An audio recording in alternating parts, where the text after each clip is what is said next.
Bonsoir et bienvenue dans le Grand JT du soir. C'est parti pour votre grand rendez-vous avec l'actualité. Pendant les prochaines minutes, nous allons vous accompagner à travers les événements qui marquent Haïti et le reste du monde.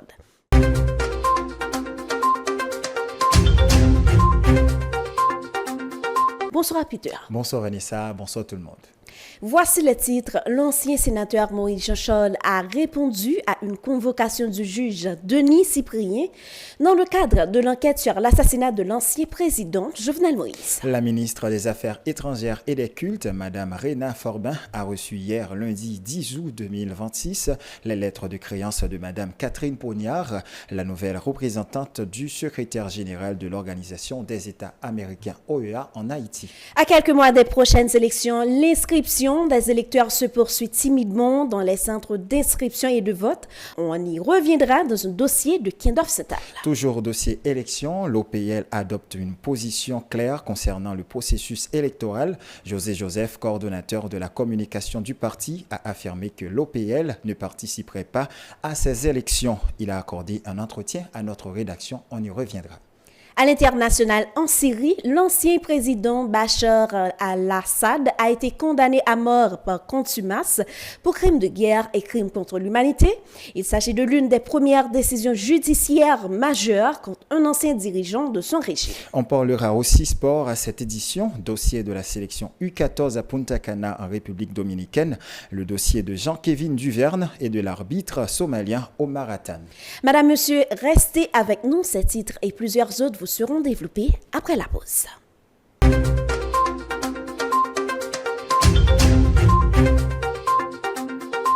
Madame, monsieur, merci d'être toujours branchés. Voici les développements de titres annoncés. L'ancien sénateur Moïse Jean-Charles a répondu à une convocation du juge Denis Cyprien dans le cadre de l'enquête sur l'assassinat de l'ancien président Jovenel Moïse Peter. En effet, Vanessa, le dirigeant du parti Petite Dessalines a répondu aux questions du juge d'instruction dans la matinée du mardi 11 août 2026. Cette convocation s'inscrit dans une série d'auditions judiciaires organisées au sujet de l'assassinat survenu le 7 juillet 2021. Dans une déclaration faite avant l'audition, Moïse Jean-Charles a affirmé qu'il accepte de répondre au juge afin de faire la lumière sur l'assassinat de Jovenel Moïse. Mais il ne cédera pas à la persécution politique. Le dirigeant en a profité pour critiquer le système judiciaire qu'il accuse de soumettre à une persécution politique, Vanessa. La ministre des Affaires étrangères et des Cultes, Mme Rhéna Forbin, a reçu hier, lundi 10 août 2026, les lettres de créance de Mme Catherine Pognard, la nouvelle représentante du secrétaire général de l'Organisation des États américains en Haïti, Peter. Effectivement, Vanessa, dans une note publiée ce matin, la ministre des Affaires étrangères et des Cultes précise que les deux responsables ont discuté de la mise en œuvre de la feuille de route de l'organisation en soutien aux priorités nationales. Les discussions ont également porté sur la visite en Haïti du 16 au 19 août 2026 d'une délégation conduite par le secrétaire général de l'OEA, M. Albert Ramdin, et composé de représentants de l'OEA et de plusieurs partenaires internationaux. Les deux responsables envisagent de mettre en place des stages au sein de la mission de l'OEA en Haïti au bénéfice de jeunes universitaires haïtiens afin de favoriser leur accès aux organisations internationales, de valoriser leurs compétences et de leur permettre d'acquérir une expérience professionnelle, Vanessa. Haïti élection à quelques mois des prochaines élections. L'inscription des électeurs se poursuit dans les centres d'inscription et de vote. Sur le terrain, la mobilisation reste faible dans plusieurs centres visités dans la région métropolitaine.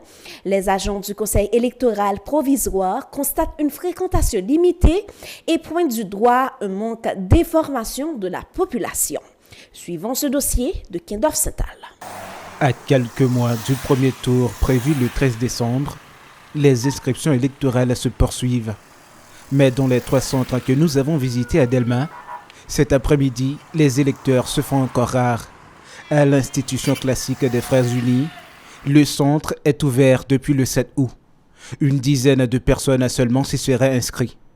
Bon, ce n'est pas vraiment à fonctionner. Raison, moi-même, je pense que parce que pas de monde vraiment qui connaît nous là. les moun yo entré, nous essayons de parler ensemble avec eux, yo pas au courant de ça. Yo pas même au courant de ça l'affaire. Fin inscrit pour yo capable venir inscrire comme électeur. Vous comprenez, gen qui pense que c'est voter, y a tout vinn voter. Yo dit yo pas n'a faire élection, yo pas venir inscrit, yo pas au courant de ça. Ça pas intéressé yo. Même constat au lycée Horatius Laventure. Pendant notre passage, seulement 2 personnes sont venues s'inscrire. Mais ceux qui font le déplacement veulent déjà penser au scrutin. Qui ça qui fait mine là, c'est un gourmand moyen pour nous révolutionner bagay yo. Avec carte électorale moins, nan même moins, nous allons faire révolution. Et m'a encourager tout le monde net en général pour venir enregistrer carte yo parce que révolution n'est pas faite avec zam, mais la faite avec carte électorale nous amène. Nous sommes prêts. Nous sommes prêts pour mal voter. Et si l'élection en dit 2 mai là, nous sommes prêts de mal voter. N'importe l'élection faite et nous prêts pour nous faire révolution dans l'élection pour faire. Dans les centres, les agents pointent surtout un problème de manque de formation. Ils demandent davantage d'affiches pour rendre les lieux visibles. Pas gagner une affiche. Si tu gagnes une affiche là, nous pas même besoin de demander moun notamment ni paraître nous li nous affiche là nous t'a juste frapper nous. Et là yo poko connaît. Là nous dans institution classique des Frères Unis. D'après moi même connais moun qui sorti qui passé quitter nous là parce que pas gagner une affiche qui prouve que la gagne un centre. Yo t'a capable mettre là pour que moun yo connaît là gagne un centre d'inscription de vote. À l'école nationale Leila Lérisson, la fréquentation reste également limitée. Mais ici, un autre obstacle apparaît, les documents d'identité. Un électeur n'a pas pu terminer son inscription, sa carte, trop endommagée, n'a pas pu être scannée. Je me suis regardé à un monde qui n'est pas arrivé inscrit, c'est à cause que dans la carte, il y a plusieurs numéros qui relaient ni nuancés. Un numéro qui identique chaque monde qui a carte électorale gagne mais lui-même il pas arrivé gagne par là effacé. Ça veut dire que nous faisons l'autre étape pour lui mais il pas arrivé même plus qu'il dans carte là il pas qu'à monter sur appareil là. Et certains électeurs disent eux-mêmes avoir découvert le centre presque par hasard. Ça fait moi pas venir inscrire. Pas compte qui côté où t'a fait. Madame Mita dit c'est là dans il a fait dans l'école nationale là. Vini. Parce que là bon pour moi. Et chaque élection me toujours à le voter. À 4 mois du scrutin, le défi n'est donc plus seulement d'ouvrir les centres, il faut maintenant les faire connaître et convaincre les électeurs de pousser leurs portes.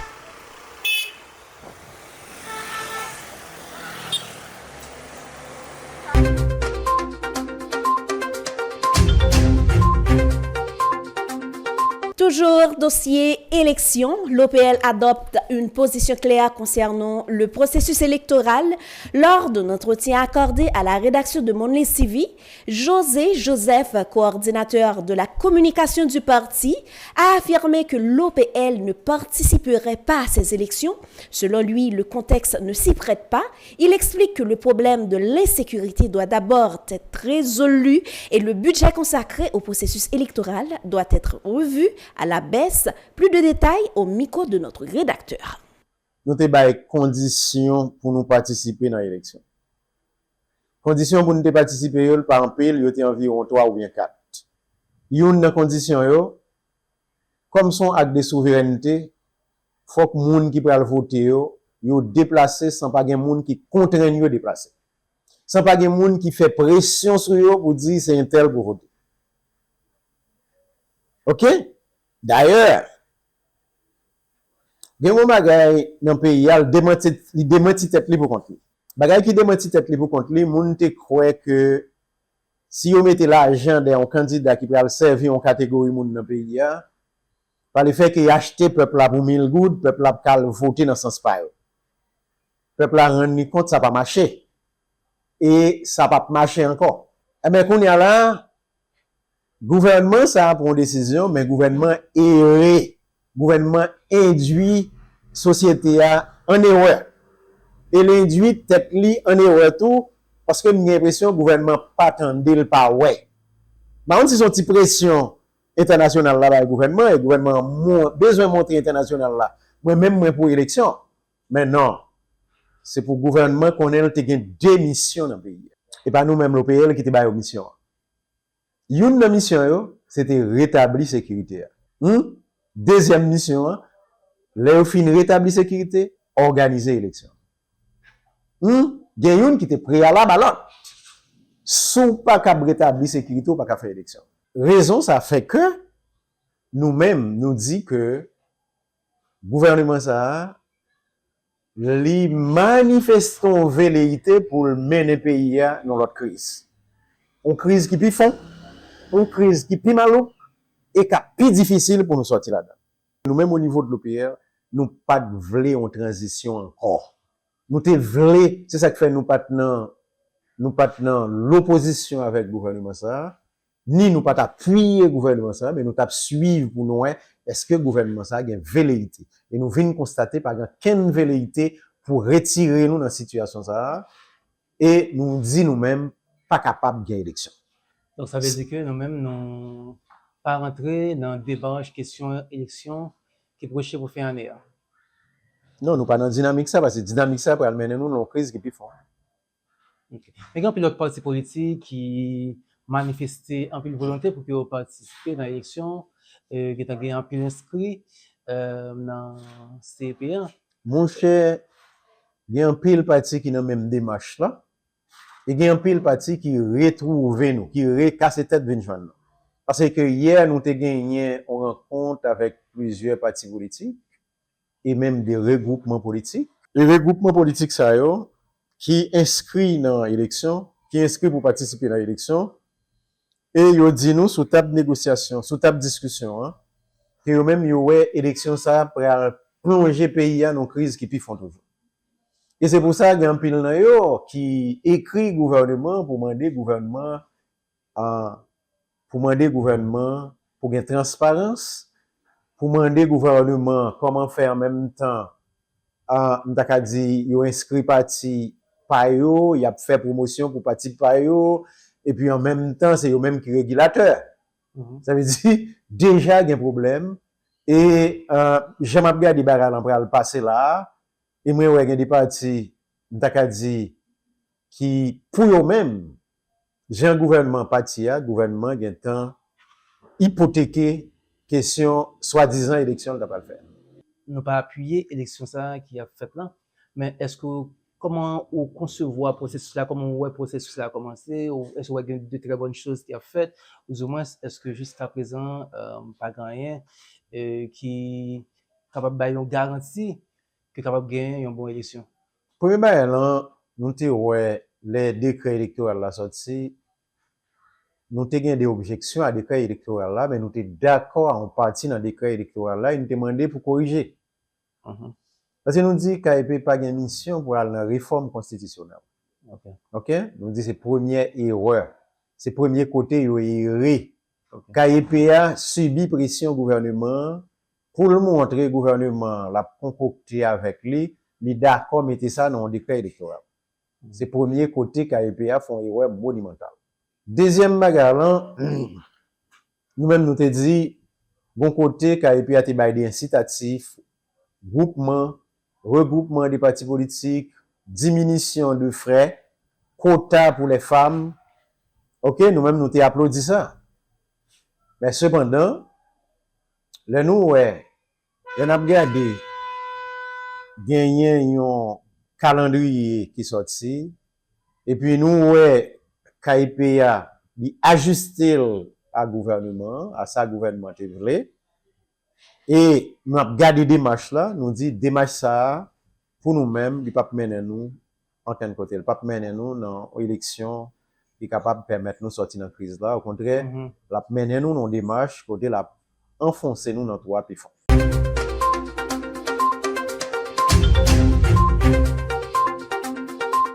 À l'international en Syrie, l'ancien président Bachar al-Assad a été condamné à mort à contumace pour crimes de guerre et crimes contre l'humanité. Il s'agit de l'une des premières décisions judiciaires majeures contre un ancien dirigeant de son régime, Peter. Oui, Vanessa, un tribunal syrien a rendu son verdict mardi 11 août, le condamnant pour crimes de guerre et crimes contre l'humanité qu'il aurait commis durant la guerre civile qui a ravagé le pays à partir de 2011. L'ancien président a fui la Syrie avec sa famille pour se réfugier à Moscou après la prise de contrôle de Damas par les rebelles en décembre 2024. Lors du même procès, la justice syrienne a également condamné à mort en présence du président Atef Najid, ancien responsable de la sécurité politique à Deraa et cousin de Bachar al-Assad. Il s'agit du premier procès d'envergure intenté par les autorités de transition contre d'anciens responsables du régime d'Assad. Vanessa. À l'échelle internationale, direction Afrique maintenant, en République démocratique du Congo, l'épidémie d'Ebola continue de se propager rapidement. Selon les dernières informations des autorités sanitaires, plus de 2000 personnes sont décédées sur plus de 4300 cas confirmés, Peter. En effet, Vanessa, l'épidémie d'Ebola fait des ravages en République démocratique du Congo. Les dernières informations des autorités sanitaires font état de 2011 décès sur 4381 cas confirmés. L'épidémie qui a débuté dans la province d'Ituri continue de se propager dans plusieurs autres provinces du nord-est et de l'est du pays. Selon l'OMS, le virus se propage plus rapidement que lors de toute précédente épidémie d'Ebola. L'insécurité et le manque de confiance dans le système de santé compliquent la lutte contre la maladie, alors que les autorités se préparent à de nouveaux essais de vaccins pour tenter de contenir l'épidémie. Toujours à l'international, au lendemain du séisme le plus violent enregistré en Colombie depuis une décennie, les opérations de secours se poursuivent sans relâche. Le bilan provisoire fait désormais état de plus de 240 morts et de plus d'1 millier de blessés, principalement dans l'ouest du pays. Un bilan qui pourrait encore s'alourdir alors que plusieurs localités reculées n'ont pas encore peut-être pleinement évalué, Peter. Oui, Vanessa, avec l'appui de la police, de l'armée et de nombreux bénévoles, les équipes de secours poursuivent les fouilles dans les décombres dans l'espoir de retrouver des survivants. D'une magnitude de 7,4, le puissant tremblement de terre a provoqué l'effondrement de plus de 150 bâtiments dans plusieurs villes, causant d'importants dégâts matériels. Face à cette tragédie, le gouvernement de la République d'Haïti a exprimé sa profonde solidarité et sa fraternelle compassion au gouvernement et au peuple colombien. Dans un message, les autorités haïtiennes disent s'unir au peuple colombien dans le deuil et l'épreuve. Elles dressent leurs sincères condoléances aux familles de victimes et expriment leur profonde compassion à toutes les personnes affectées par cette catastrophe.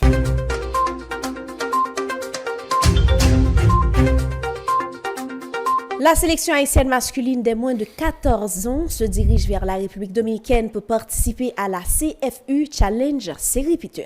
Tout à fait, Vanessa. Après une longue préparation au centre sportif de Vapor à Ouanaminthe, sous les ordres de Jean-Marc Alexandre et Charles Hérol Junior, les grenadiers U14 se rendent à Punta Cana en République dominicaine pour discuter la CFU U14 Challenge Série 2026 où ils affronteront le 17 août prochain la Guyane française avant de défier la Trinité et Tobago le 18 août pour enfin clôturer la balle le lendemain 19 août contre le Porto Rico.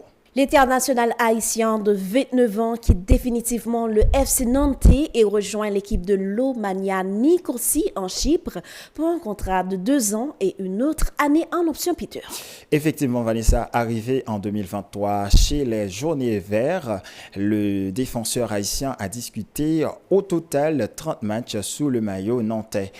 Après 2 prêts de suite au KV Courtrai et la Gantoise en Belgique, Jean-Kévin Kevin Duverne a mis un terme au contrat nantais et est transféré définitivement au club chyprois où il abordera le numéro 93. Rappelons que Jean-Kevin Duverne a été l'unique passeur décisif de la sélection haïtienne lors de la Coupe du Monde nord-américaine, Vanessa. Refoulé par les États-Unis lors de la Coupe du Monde 2026, l'arbitre somalien Omar Harton va diriger la Super Coupe d'Europe qui se jouera entre le Paris Saint-Germain et l'Aston Villa ce mercredi 12 août 2026 à Salzbourg à la Red Bull Arena, Peter.